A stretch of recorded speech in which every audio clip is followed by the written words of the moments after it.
ఖమ్మం జిల్లా సత్తుపల్లిలో పీఎంఈజీబీ రుణాలు అలాగే ఉద్యోగ నియామకాల్లో భారీ అక్రమాలు జరిగాయని ఆరోపించారు మాజీ ఎమ్మెల్యే సండ్ర వెంకటవీర్య. సహకార బ్యాంక్, యూనియన్ బ్యాంకుల ద్వారా బినామీలకు రుణాలు మంజూరు చేశారని ఆరోపించారు. దీనిపై విజిలెన్స్ విచారణ జరిపి బాధ్యులపై చర్యలు తీసుకోవాలని డిమాండ్ చేశారు. అలాగే జిల్లాలోని ఉద్యోగ నియామకాల్లో మెరిట్ లిస్టును పక్కనబెట్టి అనర్హులను ఎంపిక చేశారని మండిపడ్డారు. అర్హులైన నిరుద్యోగులకు న్యాయం జరిగే వరకు బీఆర్ఎస్ అండగా ఉంటుందని తెలిపారు.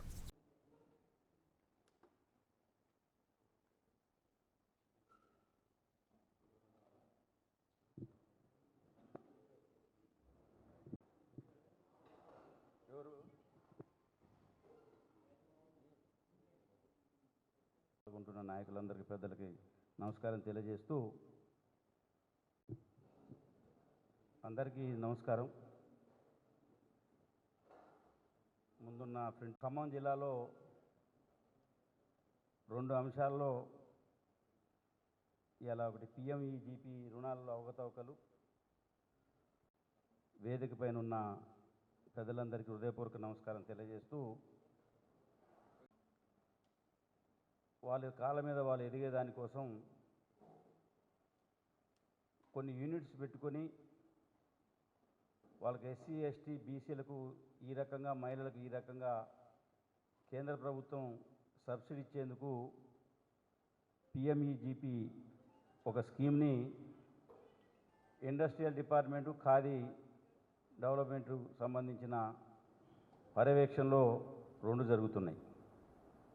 గత 3-4 రోజులుగా అనేక పత్రికల్లో ఈ అవకతవకల మీద కథనాలు వస్తున్నా మరి జిల్లా యంత్రాంగం స్పందించినట్టు లేదు.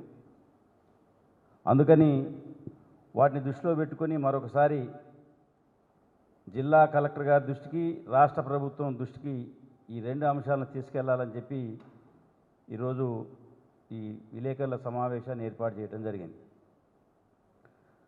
ముఖ్యంగా ఖమ్మం జిల్లాలో ఈ పీఎంఈజీ సంబంధించిన రుణాలకు సంబంధించి ఖమ్మం, కొత్తగూడెం జిల్లాలో సత్తుపల్లి మినహా ఎన్ని మంజూరైనాయో ఒక సత్తుపల్లి నియోజకవర్గంలోనే అన్ని మంజూరు చేశారు.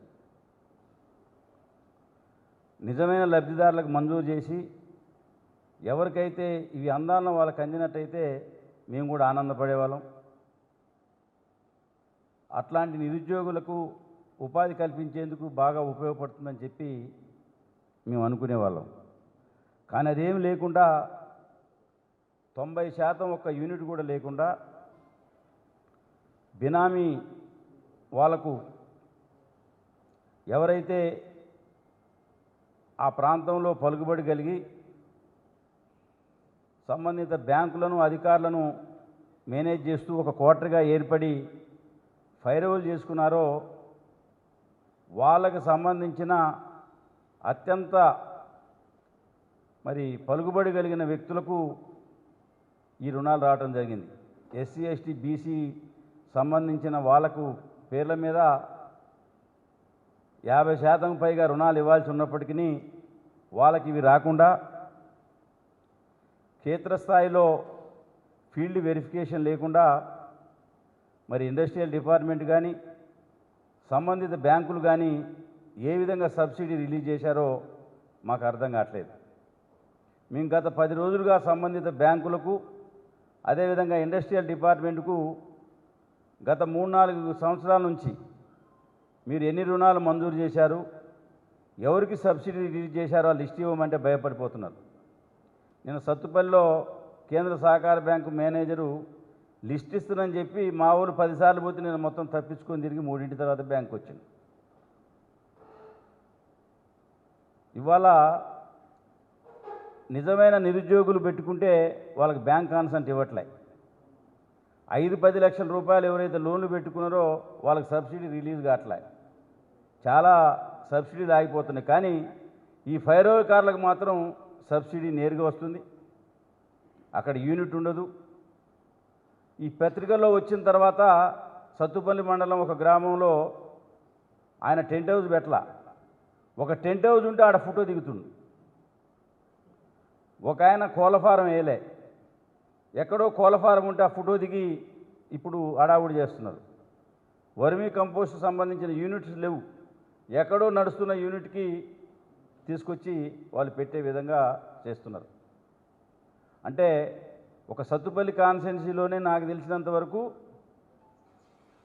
150 మంది పైన లబ్ధిదారులకు ఇచ్చినట్టుగా, అక్కడే 10 కోట్ల పైన అవకతవకలు జరిగినట్టుగా ఆరోపణలు వినిపిస్తున్నాయి. ఇంకా జిల్లాలో మరి మిగతా కాన్స్టిట్యున్సీలు కూడా చూస్తే ఈ యొక్క స్కీమ్కి సంబంధించిన భాగవతం బయటపడేదానికోసం అవకాశం ఉన్నది. ఇందులో ప్రధానంగా ఒక యూనిట్కి సబ్సిడీ రిలీజ్ చేయాలంటే పోస్టల్ డిపార్ట్మెంట్కి సంబంధించిన ఆఫీసర్ వెళ్ళి జియో ట్యాగ్ చేయాలి, బ్యాంక్ మేనేజరు ఫీల్డ్ వెరిఫికేషన్ చేయాలా ఆ యూనిట్ ఉందా లేదని. వీళ్ళిద్దరు నిర్ధారించిన తర్వాత పరిశ్రమల శాఖ సబ్సిడీ రిలీజ్ చేయాలి. కానీ ఏమి లేకుండా లక్షల రూపాయలు ఈ సంబంధిత శాఖలు ఒక సంబంధించిన మధ్య దళారులు ఒక ఏజెంట్గా వ్యవస్థగా ఏర్పడి ఎవరైతే మధ్య దళారులు ఈ అధికారులను మేనేజ్ చేశారో వాళ్ళకే సబ్సిడీ రిలీజ్ అయింది తప్ప నిజంగా యూనిట్ పెట్టుకున్న వాళ్ళకి రిలీజ్ కాల. ఈ పెట్టుకున్నవి కూడా అందరు బినామే, ఎవరు కూడా అసలుదారులు అక్కడెక్కడ లేరు. బడా బడా నాయకులు, కొంతమంది సొసైటీ చైర్మన్లుగా చేసిన వాళ్ళు, కొంతమంది సెంట్రల్ బ్యాంక్ డైరెక్టర్లుగా గతంలో పనిచేసిన వాళ్ళు, ఎవరో పేరు మీద వాళ్ళు లోన్లు పెట్టుకుని వాళ్ళు తీసుకున్నట్టుగా మేము ఫీల్డ్ ఎంక్వైరీలకు పోతే అసలు మాకు తెలియదు, ఇప్పుడు వచ్చి అడావుడి చేస్తున్నారు, ఇప్పుడు వచ్చి ఈ రకంగా చూస్తున్నారని చెప్పి. గతంలో కూడా సత్తుపల్లి నియోజకవర్గంలో గతంలో కూడా ఇట్లనే పాస్బుక్ల కుంభకోణం జరిగింది. వాడు ముద్రనే అక్కడ పెట్టాడు, దమ్మపేటలో పెట్టి ఆ పరిసర ప్రాంతాల ప్రజల్ని మోయం చేసి ఆ దొంగ పాస్ పుస్తకాలతో లోన్లు తీసుకొని అసలు అరెస్ట్ వారెంట్ వచ్చినాక చూస్తే అసలు వాళ్ళ పాస్బుక్కే వాళ్ళకి తెలియదు వచ్చినట్టు. ఇప్పుడు ఇది రెండో పెద్ద స్కాము. ఈ సంబంధించిన పిఎంఈజీపీ రుణాల్లో పెద్ద ఎత్తున మరి జరిగితే ఇవాళ రాజకీయ నాయకులను ఆశ్రయించి ఇవాళ అక్రమార్కుల గుండెల్లో గుబులు వస్తుంది. వాళ్ళు నాయకులతో ఒత్తిడి చేయించడం, వాళ్ళు ఇవాళ బ్యాంక్ అధికారులని మేనేజ్ చేయడం చేస్తున్నారు. అందుకని ఎక్కువగా ఇది ఇచ్చింది కేంద్ర సహకార బ్యాంకే 90% లోన్స్, మిగతా 10% యూనియన్ బ్యాంక్ ఇచ్చింది. ఒక 2% ఏమన్నా ఉంటే ఎస్బీఐ ఇచ్చినట్టుగా మా ఫీల్డ్ వెరిఫికేషన్లో తెలిసింది. అందుకనే రాష్ట్ర వ్యవసాయ శాఖ మంత్రి గారు కూడా సహకార సంబంధించిన శాఖ చూస్తున్నారు. దీని మీద సమగ్రమైన మీరు విచారణ జరపండి. ఖమ్మం సెంట్రల్ బ్యాంక్ సిఇఓ మీద, సత్తుపల్లి బ్రాంచ్ ఎవరైతే ఈ సబ్సిడీలు రిలీజ్ చేశారో ఆ ఫీల్డ్లో ఆ యూనిట్ లేకపోయినా ప్రలోభాలకు లొంగి మరి ఎవరైతే చేశారో ఆ బ్యాంక్ ఆయన్ని సస్పెండ్ చేయమని చెప్పి మేము వ్యవసాయ శాఖ మంత్రి తుమ్మల నాగేశ్వర గారికి కూడా డిమాండ్ చేస్తున్నాం. ఎందుకంటే మీరు వ్యవసాయ శాఖ మంత్రిగా సహకార శాఖ మీ పరిధిలోనే వస్తుంది. ఇది నిజంగా ఏ ఉద్దేశంతో వచ్చింది ఈ పథకం, ఎందుకోసం నిర్వహించాలా, ఎవరికి ఇవ్వాలో గైడ్లైన్స్ ఉన్నప్పటికీ వాటన్నిటిని కూడా తొంగలో దొక్కి ఒక మాఫియా చేతుల్లోకి ఈ యొక్క స్కీమ్ని తీసుకొని వెళ్ళి వాళ్ళు దీన్ని కంట్రోల్ చేసే విధంగా చూసి ఒక్కొక్క వ్యక్తి మాఫియా చేతులు ఉన్నవాళ్ళు 10 మందిని ఈ రకంగా పెట్టుకొని వాళ్ళే లోన్స్ పొంది ఇది ఇండస్ట్రియల్ డిపార్ట్మెంట్ నుంచి మొదలు ఖాదీకి సంబంధించిన డిపార్ట్మెంట్ నుంచి మొదలు సంబంధిత బ్యాంకు వాళ్ళకి సంబంధించి ఎంపిక చేసుకొని ఒక లక్ష్యంగా ఈ అవకతవకలకు పాల్పడుతున్నారు. అదే నిజంగా ఒక రైతు పోతే ఇంత ఫ్రీగా రుణాలు ఇవ్వగలుగుతున్నాయా కేంద్ర సహకార బ్యాంక్ కానీ మిగతా బ్యాంకులు? ఎన్ని కొర్రీలు పెడుతున్నారు, ఎన్ని ఆంక్షలు పెడుతున్నారు. మీకు ఎంతే ఎలిజిబుల్ ఉంటుంది, నిజంగా కట్టేవాడు వ్యవసాయ రుణాలు తీసుకునేవాళ్ళు వాళ్ళ మీద దృష్టి పెట్టాల్సిన కేంద్ర సహకార బ్యాంకు అసలు ఇందులోకి ఎందుకు వచ్చిందో మాకు అర్థం కావట్లా. ఈ సహకార బ్యాంకు ఉద్దేశం ఏంటి? వ్యవసాయ రుణాలు ఇవ్వాలని. కానీ దాని లక్ష్యం నుంచి పక్కకు తప్పుకొని ఇట్లాంటి అక్రమాలకు తెరలేపే విధంగా చూసి ఇవాళ ఖమ్మం జిల్లా కాదు, ఇది రాష్ట్ర వ్యాప్తంగా మరి ఎన్ని జరిగినాయో తెలియదు. కానీ మేము వెరిఫికేషన్ చేస్తే ఒకే ప్రాంతంలో ఉమ్మడి జిల్లాలో ఖమ్మం కొత్తగూడెం జిల్లాలో ఎన్ని ఇచ్చిండ్రో సత్తుపల్లికి వెళ్ళి అంతమందికి ఇచ్చిరంటే ఈ అక్రమార్కుల యొక్క మరి వ్యవహార శైలి, వాళ్ళ యొక్క అజమాయిషి ఏ రకంగా ఈ బ్యాంకుల పైన ఉందో దీన్ని బట్టి అర్థమవుతుంది. అందుకనే జిల్లా కలెక్టర్ గారు గత 3-4 రోజులుగా పత్రికల్లో పెద్ద ఎత్తున వస్తుంటే మరి మీరు నిమ్మకి నీరెత్తినట్టుగా ఉండటం కరెక్ట్ కాదు.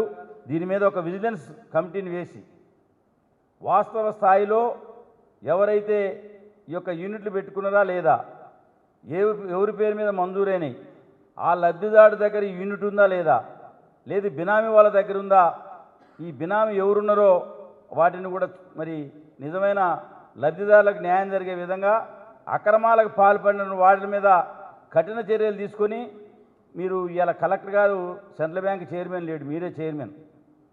ఇవాళ కేంద్ర సహకార బ్యాంకు చైర్మన్ లేడు. మరి ఈ సహకార బ్యాంకుకి సంబంధించిన బ్రాంచ్లలోనే ఇట్లాంటివి జరిగినప్పుడు మీరు బాధ్యతగా వ్యవహరించాలి. ఈ 2-3 రోజుల నుంచి వస్తున్న పత్రికలే ఈ యొక్క కథనాన్ని వెలికి తీసిన రాజకీయ నాయకులు తీయలే. మరి ఇంత పెద్ద